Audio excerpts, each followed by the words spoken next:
Hello viewers, অচিত তার free coaching চ্যানেলে তোমাদের সকলকে স্বাগত জানাই। আজকের এই ভিডিওতে তোমরা যারা ক্যালকাটা ইউনিভার্সিটিতে বিএ হিস্ট্রি অনার্স বা জেনারেলে পড়ছো সেকেন্ড সেমিস্টারে, মানে সবে মাত্র তোমরা সেকেন্ড সেমিস্টারে উঠলে, তোমাদের যে ডিএসসিসি 2 বা এমডিসি 2 জেনারেলদের ক্ষেত্রে এই পেপারটি রয়েছে, এই পেপারের সিলেবাস নিয়ে আলোচনা করব আজকের এই ভিডিওতে। দেখো পেপারটির নাম কি রয়েছে আমরা একবার দেখে নেবো বোর্ডে।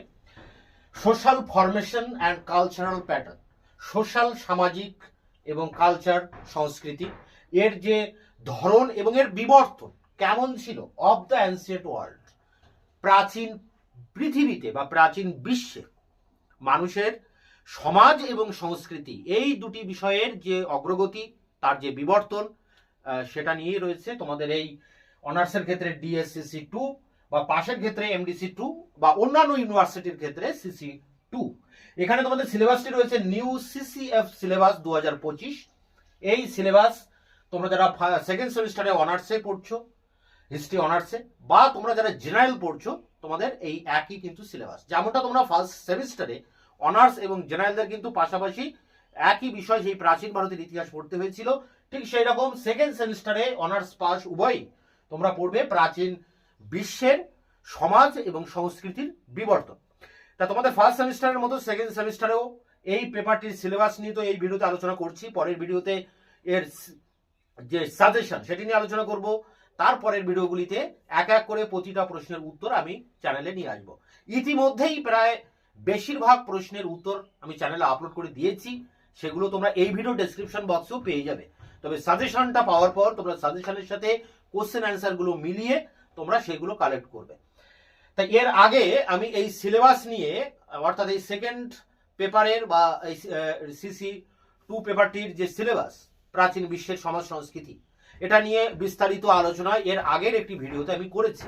সেই ভিডিওটা আমরা একবার দেখে নেব, তাহলে সিলেবাস সম্পর্কে আমাদের ধারণা ক্লিয়ার হয়ে যাবে। CU Calcutta university BA history honours ও জেনারেল। কেন অনার্স কেন জেনারেল একসাথে? কারণ তোমরা ইতিমধ্যে যারা ফার্স্ট সেমিস্টারে পরীক্ষা দিয়েছো তোমরা জানো যে অনার্সের সিলেবাস এবং পাশের সিলেবাস কিন্তু সেম টু সেম, একই। এক্ষেত্রেও তাই তোমাদের যে সেকেন্ড সেমিস্টারে তোমাদের যে ডিএসসি অনার্সের ক্ষেত্রে ডিএসসি সিসি 2 পেপারটি রয়েছে, আবার জেনারেলদের ক্ষেত্রে তোমাদের যে পেপারটি আছে এমডিসি 2 বা সিসি 2, দুটি পেপারের সিলেবাস একই, কোনো পরিবর্তন নেই, কোনো জায়গায় কোনো চেঞ্জ নেই, সেম টু সেম সিলেবাস।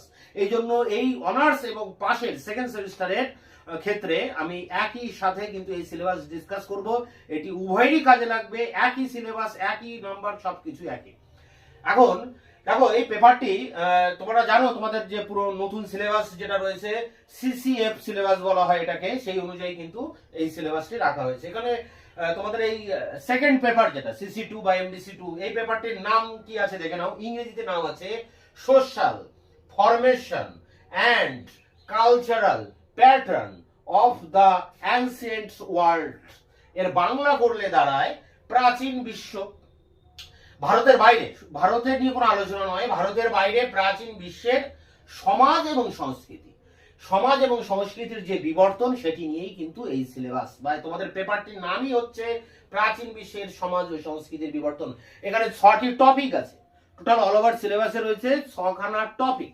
দেখো এখানে টপিক গুলো দেওয়া আছে, topic 1, topic 2, topic 3, topic 4, topic 5, topic 6। তো আমরা একটা একটা টপিক ধরে ধরে আলোচনা করব। প্রথম টপিক 1 যেটা রয়েছে ইভলিউশন অফ হিউম্যান কাইন্ড।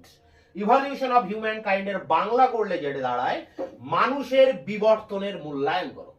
মানুষের বিবর্তনের মূল্যায়ন মানে যে আমরা জানি যে মানুষ এসেছে একটি এককোষী অ্যামিবা থেকে, তারপর দীর্ঘ বিবর্তনের ভিতর দিয়ে মানুষ আজকের এই আধুনিক মানুষে রূপান্তরিত হয়েছে। এর ভিতরে মানুষের অনেকগুলো কিন্তু পর্যায় আছে। মানুষের আগে প্রথম বানর থেকে, বানরের মানে এপ থেকে মানুষের রূপান্তর আসে।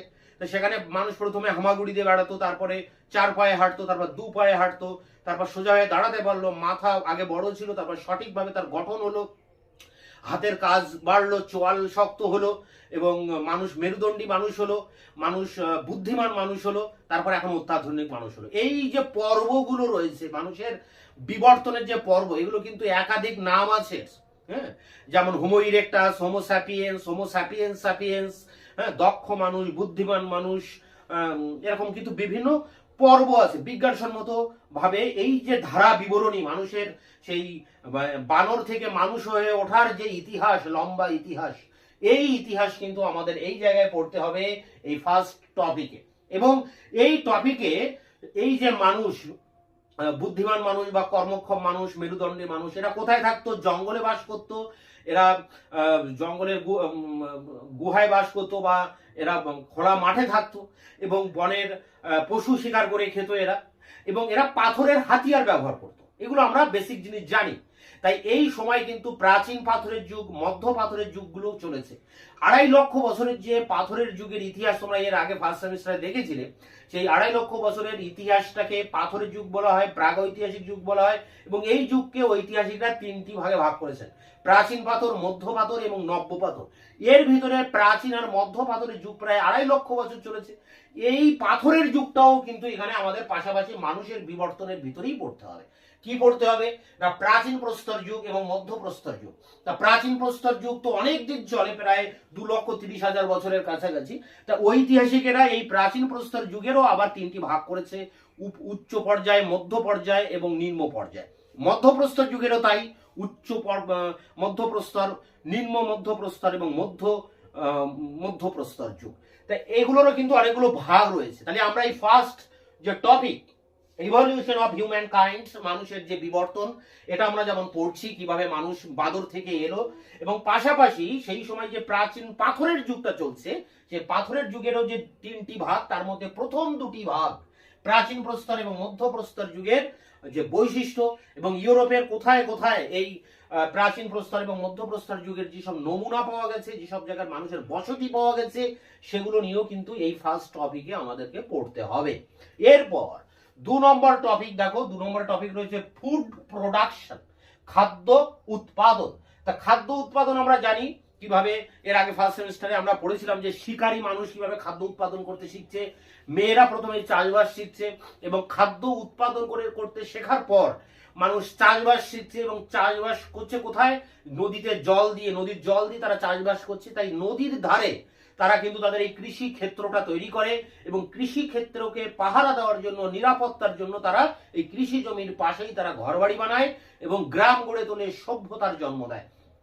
তা এই সব বিষয় কিন্তু আবারও পড়তে হবে। কিভাবে শিকারী মানুষ এই খাদ্য উৎপাদন করতে শিখলো, এটা নিয়ে অনেক ঐতিহাসিক বিতর্ক রয়েছে। যেমন ভি গর্ডন চাইল্ড তার ম্যান মেক্স হিমসেলফ গ্রন্থে কিন্তু এ ব্যাপারে বিস্তারিত আলোচনা করেছেন। ভারতীয় ঐতিহাসিকদের মধ্যে ইরফান হাবিব আছেন, আলোচনা করেছেন। এবং এই সময়টায় যখন খাদ্য উৎপাদন করতে শেখে, তখন কিন্তু এই মধ্য প্রস্তর যুগটা শেষ হয়ে নব্য প্রস্তর যুগে এসে পৌঁছায়। এবং নব্য প্রস্তর যুগে মানুষ অনেক কিছু আবিষ্কার করে, আগুনের আবিষ্কার করে, কুমোরের চাকা আবিষ্কার করে, মানুষ ঘর বাড়ি বানাতে শেখে, মানুষ খাদ্য উৎপাদন করতে শেখে, মানুষের মধ্যে ধর্মীয় ভাবনা চলে আসে, মানুষ নৌকা বানাতে শেখে, ইত্যাদি ইত্যাদি। তা এই জন্য এই যুগটাকে বলা হয় নব্য প্রস্তর যুগের বিপ্লব। বিপ্লবের সাথে তুলনা করা হয়, ভি গর্ডন চাইল্ড তার গ্রন্থে এটাকে বিপ্লবের সাথে তুলনা করেছেন। কারণ বিপ্লব মানে কি? একটা বিরাট পরিবর্তন। তাই নব্যপ্রস্তর যুগে এই বিরাট পরিবর্তনকে লক্ষ্য করে এই যুগটাকে নব্যপ্রস্তর যুগের বিপ্লব বলা হয়।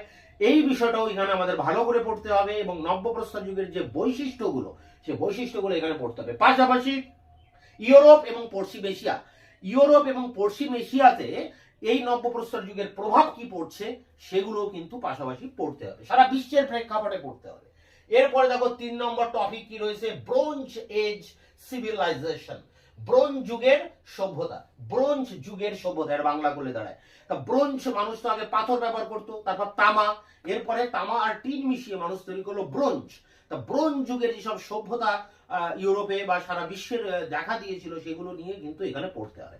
আমরা এখানে মধ্য এশিয়া পড়তে হবে। বিশেষ করে মধ্য এশিয়ার ভিতরে 2টি জায়গা আছে যেখানে এই ব্রোঞ্জের সভ্যতা গড়ে উঠেছিল। একটি হচ্ছে মেসোপটেমিয়া, আরেকটি হচ্ছে ইজিপ্ট।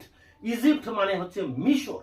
তা মেসোপটেমিয়া এবং মিশর, এই 2টি জায়গা বা এই 2টি সভ্যতার সম্পর্কে তোমাদের কিন্তু বিস্তারিত পড়তে হবে। কেমন পড়তে হবে? যেমন এই 2টি সভ্যতার সমাজ কেমন ছিল, সংস্কৃতি কি ছিল, ব্যবসা বাণিজ্য বা চাষবাস বা কৃষি অর্থনীতি কি ছিল, সমাজের শ্রেণী বিভাজন কি ছিল, ধর্মীয় ভাবনা কি ছিল, মিশরের তো বিজ্ঞান প্রযুক্তি খুব উন্নত ছিল, সেই বিজ্ঞান প্রযুক্তিটা কেমন ছিল, তাদের শিল্পকলা কেমন ছিল ইত্যাদি বিষয় নিয়ে এই ইজিপ্ট বা মিশরের উপরে অনেকটাই পড়তে হবে এই ব্রোঞ্জ যুগের উপরে। এরপরে দেখো কি রয়েছে টপিক 4, নমাডিক গ্রুপ মানে যাযাবর গোষ্ঠী, বিভিন্ন যাযাবর গোষ্ঠী। তা আগে মানুষ যাযাবর ছিল, তারপরে তো চাষবাস করতে শিখলো, তারপর সেখানে ঘর বাড়ি বানিয়ে মানুষ স্থায়ী বসতি স্থাপন করলো, কিন্তু মানুষ আগে কি ছিল, যাযাবর গোষ্ঠী। তাই সেই যাযাবর জীবনটা কেমন ছিল দেখো, মধ্যযুগে মধ্য এশিয়ায় বেদুইনরা থাকতেন, আরব বেদুইন, তারা কিন্তু এরকম যাযাবরের মতো বিভিন্ন জায়গায় ঘুরে ঘুরে বেড়াতেন। তো এই যাযাবর জীবনটা তাদের কেমন ছিল সেটা পড়তে হবে। পাশাপাশি এই সময় লৌহ যুগের আবির্ভাব হয়, এর আগে ব্রোঞ্জ আবিষ্কার করেছিল মানুষ, এবার আবিষ্কার করলো লোহা। তা লোহা যুগের যখন এলো, সেই লোহা যুগের আগের পরিস্থিতিটা কেমন ছিল, প্রাক লৌহ যুগের পরিস্থিতিটা কি, সেই সময়কার মানুষদের জীবনযাত্রা, অর্থনীতি, সমাজ, রাজনীতি কেমন ছিল। আবার লৌহ যুগের আবির্ভাবের পর, লোহা আবির্ভাবের পর তার প্রভাবটা কতটা পড়লো মানুষের জীবনে, সামরিক ক্ষেত্রে কি কি পরিবর্তন এলো, আবার অসামরিক ক্ষেত্রে কি কি পরিবর্তন হলো, এটাই কিন্তু একটা বড় প্রশ্ন এবং এটাও তোমাদের জন্য খুব ইম্পর্টেন্ট একটি প্রশ্ন, এটাও তোমাদের পড়তে হবে। যাই হোক, এই লৌহ যুগের আবির্ভাব এলো এবং লৌহ যুগের ভিতর দিয়ে মধ্য পশ্চিম এশিয়া এর প্রভাবটা কি, মানে লোহার প্রভাব কি পড়ছে এই মধ্য এবং পশ্চিম এশিয়ার জনজীবনের উপরে, এটা নিয়ে এই টপিক 4। এবার টপিক 5 দেখো রয়েছে অ্যানসিয়েন্ট রোম। অ্যানসিয়েন্ট কথার মানে হচ্ছে প্রাচীন, তাহলে প্রাচীন রোম।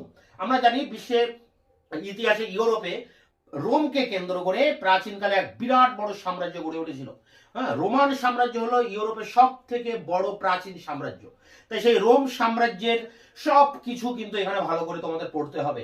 মানে টোটাল সিলেবাসে যদি 3টি বড় টপিক থাকে তার মধ্যে একটা কিন্তু রোম। এবং রোমের কি পড়তে হচ্ছে দেখো, সমাজ পড়তে হচ্ছে, রাজনীতি পড়তে হচ্ছে, রোমের যে দাস ব্যবস্থা ছিল, যেটা আমরা 11-12 পড়েছি, রোমের দাস ব্যবস্থা, সেই দাসদের অবস্থা কেমন ছিল, বা দাসকে কেন্দ্র করে রোমের যে অর্থনীতি আবর্তিত হয়েছিল সেই অর্থনীতি কেমন ছিল, ব্যবসা বাণিজ্য কেমন ছিল, রোমের অনেক নগর গড়ে উঠেছিল, রোমই একটা বড় নগর, তাই এই নগরায়ন কেমন ছিল, রোমান সভ্যতায় নারীদের অবস্থা কেমন ছিল, রোমানদের যে শিল্পকলা, স্থাপত্য, ভাস্কর্য, রোমান শিল্পকলা, বড় বড় ইমারত, বড় বড় বাড়ি তৈরি করা হতো, সেগুলো কেমন ছিল। তো এগুলো সব কিন্তু এক একটা বড় বড় প্রশ্ন, সমাজ একটা প্রশ্ন, রাজনীতি একটা প্রশ্ন, অর্থনীতি একটা প্রশ্ন, নগরায়ন একটি প্রশ্ন। হ্যাঁ, এইভাবে তোমাদের অ্যানসিয়েন্ট রোমের উপরে খুব ভালোভাবে পড়তে হবে। এগুলোর উপরে আলাদা আলাদা বই আছে, রোমের উপরেই আলাদা বই পড়তে হয়। এরপরে দেখো last topic, topic 6, polish in ancient Greece. প্রাচীন গ্রিসের পলিশ। পলিশ কথাটি কিন্তু আমরা 11-12 পড়েছি। নগর মানে গ্রিসের ছোট ছোট নগর রাষ্ট্র গড়ে উঠেছিল যাকে আমরা বলি পলিশ। তো এরকম একটা অনেক পলিশ ছিল, তার মধ্যে বিখ্যাত ছিল স্পার্টা, এথেন্স, এবং এই স্পার্টা এথেন্সের মধ্যে বহুদিন 30 বছরের ধরে পেলোপনেসীয় যুদ্ধ হয়, যে যুদ্ধের কথা আমরা হেরোডোটাস এবং থুকিডিডিসের লেখা থেকে জানতে পারি। তা এগুলো পড়তে হবে। গ্রিসের সমাজ, সংস্কৃতি, রাজনীতি, ধর্ম, গ্রিসের যে শিল্পকলা ছিল, স্থাপত্য, ভাস্কর্য, পাশাপাশি গ্রিসের যে নাটকের উদ্ভব হয়, কমেডিয়ান নাটক, অ্যারিস্টোথেনিসের নাটক, বা গ্রিসের যে দার্শনিকদের আবির্ভাব হয়, সোফিস্ট দার্শনিক, সেটা পড়তে হবে। গ্রিসের যেমন 2 ঐতিহাসিক রয়েছে, হেরোডোটাস, থুকিডিডিস, তাদের উপরে পড়তে হবে। গ্রিসে যে দাস ব্যবস্থা ছিল সেই দাস ব্যবস্থা পড়তে হবে। দাসেরা বিদ্রোহ করে সেই বিদ্রোহ সম্পর্কে পড়তে হবে। অ্যারিস্টোটল পড়তে হবে, সক্রেটিস পড়তে হবে। অল ওভার গ্রিস একেবারে যা কিছু আছে গ্রিসের সব কিছু পড়তে হবে। তাহলে টোটাল সিলেবাসের মধ্যে যদি আমরা 3টে মেন টপিক দেখি, একটা গ্রিস, একটা রোম, আর একটা কিন্তু এই মিশর, এই 3টি দেশ বা এই 3টি সভ্যতার উপরে তোমাদের কিন্তু অনেকটাই পড়তে হবে। এবং এই 3টে সভ্যতা যদি ঠিকঠাক পড়ো, এখান থেকেই তোমরা তোমাদের যে প্রয়োজনীয় যে প্রশ্ন পরীক্ষা সেগুলো কমন পেয়ে যাবে। তাহলে আমরা আরেকবার যদি একটু শর্টকাটে দেখি, তাহলে দেখবো যে আমাদের পেপারটির নাম প্রাচীন বিশ্বের সমাজ সংস্কৃতির বিবর্তন। এখানে আমাদের 6টি টপিক আছে। প্রথম টপিক হচ্ছে মানুষের বিবর্তনের ইতিহাস, কিভাবে মানুষ এলো পৃথিবীতে, এবং প্রাচীন মধ্যপ্রস্তর যুগ। 2 নম্বরে আছে খাদ্য উৎপাদন, সেখানে খাদ্য উৎপাদন কিভাবে করছে, নবপ্রস্তর যুগের বৈশিষ্ট্যগুলো কি, সেটা আমাদের পড়তে হবে। টপিক 3-এ আছে ব্রোঞ্জ যুগের সভ্যতা, বিশেষ করে মিশরের সভ্যতা ভালো করে পড়তে হবে। তারপর টপিক 4-এ আছে যাযাবর গোষ্ঠী, যাযাবর গোষ্ঠীদের জীবনযাত্রা এবং লৌহ যুগের আবির্ভাব, লৌহ যুগের যে প্রভাব কিভাবে পড়ছে জনজীবনে। আর 5 আর 6, 5-এ রোম এবং 6 গ্রীস। এই হচ্ছে তোমাদের 6টা টপিক। অনার্সেরও এই সেম সিলেবাস, পাশেরও কিন্তু সেম সিলেবাস, কোনো পরিবর্তন নেই, একই সিলেবাস। এই জন্য আমি অনার্স এবং পাশের সিলেবাস একসাথে কিন্তু ডিসকাস করলাম। তো এই ছিল সিলেবাস নিয়ে ডিসকাস। এরপরে আমরা দেখব যে আমাদের নাম্বার বিভাজনটা কেমন হবে। তোমরা জানো ফার্স্ট সেমিস্টারে তোমাদের নাম্বার বিভাজন কেমন ছিল, তবু আরেকবার সেই বিষয়টি অবতারণা করব, এবং পাশাপাশি তোমরা কি কি বই পড়তে পারো, এর উপরে একদম পারফেক্ট কি বই তোমরা পড়লে তোমাদের জন্য ভালো হবে, সেই বইগুলো নিয়েও কিন্তু এবার আলোচনা করব। আমরা প্রথমে আলোচনা করব অনার্সের নাম্বার প্যাটার্নটি কেমন হবে। তো তোমরা জানো তোমাদের ফুল মার্কস কত আছে, 100 হচ্ছে ফুল মার্কস সাবজেক্টে, এবং এক্ষেত্রে তোমাদের 75 নম্বর হবে লিখিত পরীক্ষা। লিখিত পরীক্ষা হবে এখানে 75 নম্বর। আর 25 নম্বর কি হবে, 25 নম্বর হবে টিউটোরিয়াল। টিউটোরিয়াল যে এক্সাম কলেজে হবে সেটা হবে 25 নম্বর। এবং এই 25 নম্বরের মধ্যে অনেকগুলো ভাগ আছে। 10 নম্বরের প্রজেক্ট থাকবে, 5 নম্বরের অ্যাটেন্ডেন্স থাকবে, 5 নম্বরের শর্ট কোশ্চেন থাকবে, 5 নম্বরের একটি টিকা থাকবে, এগুলো তোমরা জানো। আর 75 নম্বরের কিন্তু তোমাদের মূল লিখিত পরীক্ষা হবে। এখন তাহলে এই 75 নম্বরটা কিভাবে তোমাদের আসবে সেটা তোমরা ফার্স্ট সেম পরীক্ষা দিয়ে অনেকটা বুঝতে পেরেছো। তোমরা জানো তোমাদের 20 নম্বরের প্রশ্ন থাকবে, 3টি থাকবে, 3 20 60 নাম্বার। এখানে 3টি থাকলেও মানে 3টে লিখলেও তোমাদের এখানে কিন্তু 6টি প্রশ্ন থাকবে আউট অফ 6। সেখানে 3টি প্রশ্ন অ্যাটেন্ড করতে হবে 20 নম্বরের, 60 নম্বর। আর থাকবে 5 নম্বরের টিকা প্রশ্ন তোমাদের আবার করতে হবে 3টি, তাহলে 3 এ 5 15। এখানেও 6টি প্রশ্ন থাকবে, 3টি প্রশ্ন অ্যাটেন্ড করতে হবে 5 নম্বরে, তাহলে 3 এ 5 15। এই হয়ে গেল 75 নম্বর। এই 75 নম্বর আর এই 25 নম্বর মিলে কিন্তু এই 100 নম্বর। এটা ছিল তোমাদের অনার্সের ক্ষেত্রে। এবার আমরা দেখব পাস বা জেনারেলদের ক্ষেত্রে নাম্বার প্যাটার্নটি কেমন হবে। দেখো একই ব্যাপার, 100 নম্বরই থাকবে অনার্সের মতো, এবং সেখানে 75 নম্বর লিখিত পরীক্ষা হবে আর 25 নম্বরের কলেজের টিউটোরিয়াল পরীক্ষা হবে, টিউটোরিয়াল। তা সেক্ষেত্রে 25 নম্বরের অনেকগুলো বিভাজন আছে, যেটা বললাম যে 10 নম্বরের প্রজেক্ট, 5 নম্বরের শর্ট কোশ্চেন, 5 নম্বরের টিকা, 5 নম্বর কলেজ অ্যাটেন্ডেন্স, এগুলো দিয়ে 25 নম্বর। এটা তোমরা ফার্স্ট সেমে দিয়েছো, তোমরা জানো। বাকি থাকছে 75 নম্বর। এই 75 নম্বরটা কিভাবে তোমাদের নাম্বার বিভাজন হবে অনার্সের থেকে একটু সামান্য আলাদা। এখানে 3 ধরনের প্রশ্ন হবে। প্রথমে থাকবে 20 নম্বরের প্রশ্ন, 10 নম্বরের প্রশ্ন আর 5 নম্বরের প্রশ্ন। এখন কথা হচ্ছে কটা করে থাকবে। 20 নম্বরের প্রশ্ন থাকবে 2টো, তাহলে হয়ে গেল 40। 10 নম্বরের প্রশ্ন থাকবে 1টি, মানে হয়ে গেল 10। আর 5 নম্বরের প্রশ্ন থাকবে 3টি, হয়ে গেল 15। তাহলে এই দেখো 40 50 60। ও তাহলে 10 নম্বরের প্রশ্ন এখানে থাকবে 2টি, মানে 20 নম্বর। তাহলে এই হয়ে গেল 75 নম্বর। এগুলো সব ডবল ডবল থাকবে, মানে 20 নম্বরের প্রশ্ন 2টি অ্যাটেন্ড করতে হবে, কিন্তু থাকবে 4টি। 40 নম্বর 10 নম্বরের প্রশ্ন 2টি লিখতে হবে, থাকবে 2টি জায়গায় থাকবে 4টি, মানে 20 নম্বর। এবং 5 নম্বরের প্রশ্ন 3টি লিখতে হবে, থাকবে 6টি, 15 নম্বর। 40 20 15 এই 75 নম্বরের লিখিত এবং 25 নম্বরের টিউটোরিয়াল এক্সামিনেশন। এরপরে আমরা দেখে নেবো যে তোমাদের পাস এবং অনার্সের ক্ষেত্রে অল ওভার কোন কোন বইগুলো তোমরা পড়লে এই ক্ষেত্রে তোমাদের এই সিলেবাসটা কভার করে খুব ভালোভাবে তোমরা পড়তে পারো, পরীক্ষার জন্য প্রিপারেশন নিতে পারো। দেখো অনার্স এবং পাসের ক্ষেত্রে তোমরা এই 3টি বই ফলো করতে পারো। এই 3টে বই কিন্তু পুরো সিলেবাসটাকে কভার করবে। প্রথম বই বিশ্ব সভ্যতা প্রাচীন যুগ, সিদ্ধার্থ গৌড়ায়, অপরাজিতা ভট্টাচার্য। এই বইটাতে অল ওভার সিলেবাসটাকে কভার করা আছে এই একটা বইয়ের ভিতরে। খুব সুন্দরভাবে লেখা আছে বইটা, তোমরা একবার দেখে নিতে পারো। এই বইটা কিন্তু তোমরা যদি পড়ো তাহলে এই বইটার ভিতরে সব কিছু তোমরা পেয়ে যাবে। এই বইটার যে পাবলিকেশন সেটি হচ্ছে প্রোগ্রেসিভ পাবলিশার্স, খুব ভালো ইতিহাসের ভালো একটা পাবলিশার্স। এই প্রোগ্রেসিভ পাবলিশার্স সে লিখেছে এই বিশ্ব সভ্যতা প্রাচীন যুগ, সিদ্ধার্থ গৌড়ায়, অপরাজিতা ভট্টাচার্য। এই বইটাই টোটাল পেপারটাকে কিন্তু কভার করা আছে। এরপরে দেখো 2 নম্বরে যে বইটা রয়েছে প্রাচীন রোমের ইতিহাস। শুধুমাত্র রোমের উপরে খুব ভালো করে কিন্তু লেখা আছে এই বইটায়। দেবশ্রী দে, দেবশ্রী দে বলে একজন, তিনি এই বইটা লিখেছেন। এই বইটা দেখো প্রাচীন রোমের ইতিহাস 753 থেকে 718 খ্রিস্টাব্দ, দেবশ্রী দে। এই বইটার যে পাবলিশার, সেই পাবলিশার হচ্ছে বুক পোস্ট পাবলিকেশন। এই বইটাও তোমরা রোমের জন্য পড়তে পারো। এরপরে দেখো আরেকটি বই আমি এখানে দিয়েছি, প্রাচীন গ্রিসের ইতিহাস। শুধুমাত্র গ্রিসের উপরে ভালো করে লেখা আছে এই বইটাতে, সুনীল চট্টোপাধ্যায়। সুনীল চট্টোপাধ্যায়ের এই বইটা দেখো এখানে দেওয়া আছে প্রাচীন যুগের গ্রিসের ইতিহাস, সুনীল চট্টোপাধ্যায়, পশ্চিমবঙ্গ রাজ্য পুস্তক পর্ষদ। এই বইটা এখন পাওয়া যাবে কিনা সঠিক আমার ধারণা নেই, কারণ অনেক পুরনো বই, কিন্তু খুব সুন্দর লেখা আছে। তো যাই হোক, তোমরা এই 3টে বই ফলো করতে পারো। অনার্সে তোমরা যারা পড়ছো তারা তোমরা 3টে বই দেখবে। পাশে তোমরা যারা পড়ো তোমরা কিন্তু শুধু এই একটা বই যদি তোমরা দেখো, আর কিন্তু কিছু দেখা লাগবে না। আর আরেকটা বিশেষ বার্তা তোমাদের জন্য এই যে, তোমরা জানো ফার্স্ট সেমিস্টারে তোমরা যারা আমার চ্যানেলকে ফলো করেছিলে, আমি কিন্তু প্রত্যেকটা প্রশ্ন ধরে ধরে, সাজেশনের প্রতিটা প্রশ্ন ধরে ধরে আমি ভিডিও লেকচার ক্লাসের ভিতর দিয়ে তার উত্তরগুলি তোমাদের সামনে আমি হাজির করেছিলাম। এবারও তাই সেকেন্ড সেমিস্টারে তোমাদের ইতিহাসে অনার্সে বা পাশে দুটি ক্ষেত্রেই আমি কিন্তু সাজেশন নিয়ে আসবো। এর পরবর্তী ভিডিওতে আনবো সাজেশন, এবং সেই সাজেশনের প্রতিটি প্রশ্ন ধরে আমি নিয়মিতভাবে একের পর এক ভিডিও লেকচার ক্লাসের ভিতর দিয়ে সেই প্রশ্নটি সম্পর্কে বিস্তারিত আলোচনা সহ তার উত্তরগুলি, গুণমানের সমৃদ্ধ সেই উত্তরগুলিও কিন্তু আমি তোমাদেরকে প্রোভাইড করব একের পর এক নিয়মিত ক্লাসের ভিতর দিয়ে। তাই তোমরা যারা আমার চ্যানেলকে সাবস্ক্রাইব করোনি, অবশ্যই চ্যানেলকে সাবস্ক্রাইব করে চ্যানেলের পাশে থাকবে, আমাকে উৎসাহ দেবে। আমার চ্যানেলকে তোমাদের বন্ধুদের কাছে শেয়ার করবে, তোমাদের মতামত নিচে কমেন্ট সেকশনে কমেন্ট করে জানাবে, এবং ভিডিওগুলি ভালো লাগলে একটি লাইক অবশ্যই দেবে। এরপর আমরা যে জিনিসটা নিয়ে আলোচনা করব অন স্ক্রিনে, যে এই যে সিলেবাসের যে 6টি টপিকের উপরে আমি আলোচনা করলাম, এটি অন স্ক্রিনে এবার আরেকবার আমি কিন্তু আলোচনা করব।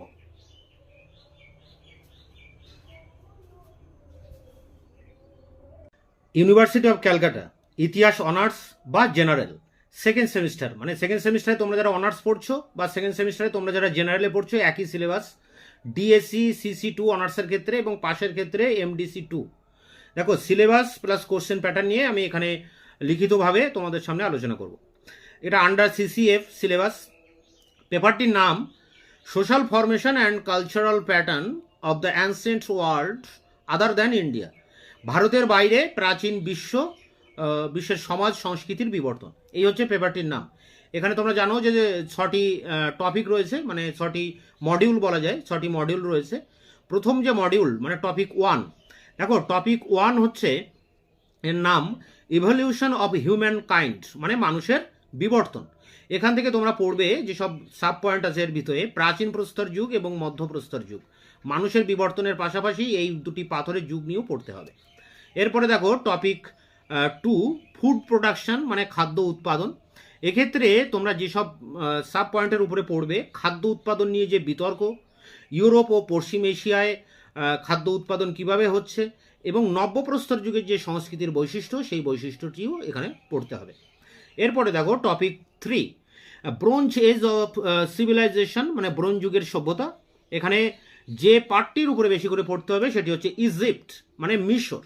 মিশরের যে ব্রোঞ্জ যুগ, সেই যুগটার উপরে তাদের অর্থনীতি, সমাজ, রাজনীতি, ধর্ম, স্থাপত্য, এগুলো পড়তে হবে। টপিক 4 রয়েছে দেখো নমেডিক গ্রুপ, মানে বিভিন্ন যাযাবর গোষ্ঠী। এখানে যাযাবরদের জীবন কেমন ছিল, লৌহ যুগটা কিভাবে এলো, লৌহ যুগের প্রভাবটা কি, মধ্য এবং পশ্চিম এশিয়া এর উপরে এর কী প্রভাব পড়ছে লৌহ যুগে, এগুলি কিন্তু এই টপিকে পড়তে হবে। টপিক 5, এই 5-এর টপিকটির নাম হচ্ছে অ্যানসিয়েন্ট রোম, মানে প্রাচীন রোম। প্রাচীন রোম থেকে তোমরা যেগুলো পড়বে, প্রাচীন রোমের সমাজ ব্যবস্থা, রাজনীতি, প্রাচীন রোমের দাস ব্যবস্থা, অর্থনীতি, প্রাচীন রোমের নগরায়ন, ব্যবসা বাণিজ্য। এরপরে দেখো topic 6 polish in ancient Greece, মানে প্রাচীন গ্রিসের যে পলিশ ব্যবস্থা সেটি পড়তে হবে। এবং এখানে যে টপিকগুলোর উপরে সাব পয়েন্টের উপরে তোমরা পড়বে, প্রাচীন গ্রিসের নগর রাষ্ট্র, প্রাচীন গ্রিসের সমাজ ব্যবস্থা, দাস ব্যবস্থা, প্রাচীন গ্রিসের গণতন্ত্র, এথেন্সে যে গণতন্ত্রের উদ্ভব হয়, প্রাচীন গ্রিসের নাটক সংস্কৃতি, প্রাচীন গ্রিসের স্থাপত্য, ভাস্কর্য। তো এই ছিল অল ওভার সিলেবাস। এরপর আমরা দেখব যে এর নাম্বার প্যাটার্ন বা কোশ্চেন প্যাটার্নটি কেমন আছে। দেখো নাম্বার প্যাটার্ন, ফুল মার্কস 75, মানে এটি যদিও 100 নম্বরের পরীক্ষা, 75 তোমাদের লিখিত, তাই সেই 75 নম্বরটা ফুল মার্ক ধরা হয়েছে। এখানে অনার্সের ক্ষেত্রে 2 ধরনের প্রশ্ন হবে।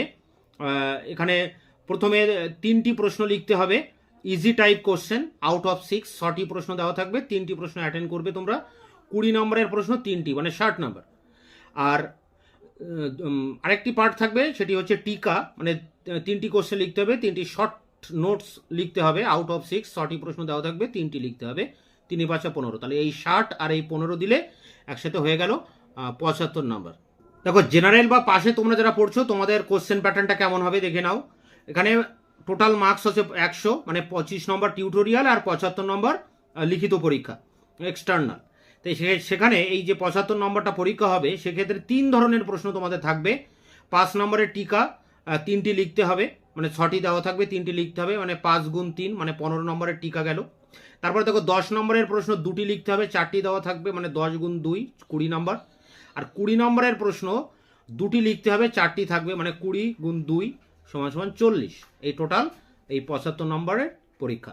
দেখো সেকেন্ড সেমিস্টার অনার্স বা পাশের ক্ষেত্রে ইতিহাসে তোমরা এই যে বইগুলো আমি বলছি, এই বইগুলো তোমরা দেখতে পারো। প্রাচীন যুগের গ্রীসের ইতিহাস, সুনীল চট্টোপাধ্যায়, এটি পশ্চিমবঙ্গ রাজ্য পুস্তক পর্ষদ থেকে প্রকাশিত হয়েছে। আর 2 আছে দেখো প্রাচীন রোমের ইতিহাস 753 খ্রিস্টপূর্বাব্দ থেকে 718 খ্রিস্টাব্দ। দেবশ্রী দে লিখেছেন, এটা বুক পোস্ট পাবলিকেশন থেকে বইটি প্রকাশিত হয়েছে। এবং আরেকটি বই দেখতে পারো, এই বইটা থেকে কিন্তু সব কিছু পেয়ে যাবে এই একটা বইয়ের ভিতরে। বিশ্ব সভ্যতা প্রাচীন যুগ, সিদ্ধার্থ গো রায় এবং অপরাজিতা ভট্টাচার্য লিখেছেন, প্রোগ্রেসিভ পাবলিশার্স।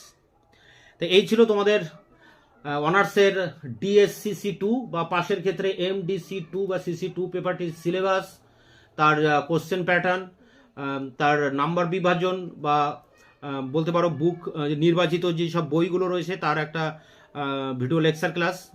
এই সাজেশন, এই সিলেবাসগুলি তোমরা খাতায় তুলে নিয়ে সিলেবাসটি খাতার একেবারে প্রথমে রাখবে এবং মাঝে মাঝে সিলেবাসটি দেখবে, তাহলে বুঝতে পারবে কলেজের স্যাররা কখন কোন টপিক পড়াচ্ছেন। এতে করে তোমাদের অনেকটাই সুবিধা হবে। এরপর তোমাদের যে সাজেশন আছে এই পেপারগুলো, সেই সাজেশন নিয়ে আমি পরবর্তী ভিডিও নিয়ে আসবো এবং সাজেশনের প্রতিটি প্রশ্ন ধরে একের পর এক ভিডিও লেকচার ক্লাসের ভিতর দিয়ে তোমাদের সামনে তার উত্তরগুলোকে আমি নিয়ে আসবো। তাই আমার এই চ্যানেল তোমাদের জন্য খুবই গুরুত্বপূর্ণ একটি চ্যানেল হতে চলেছে। তোমরা যারা এখনও সাবস্ক্রাইব করোনি তারা অবশ্যই চ্যানেলকে সাবস্ক্রাইব করে চ্যানেলের পাশে থাকবে। তোমাদের মতামত নিচে কমেন্ট সেকশনে কমেন্ট করে জানাবে। ভিডিওটি ভালো লাগলে অবশ্যই একটি লাইক।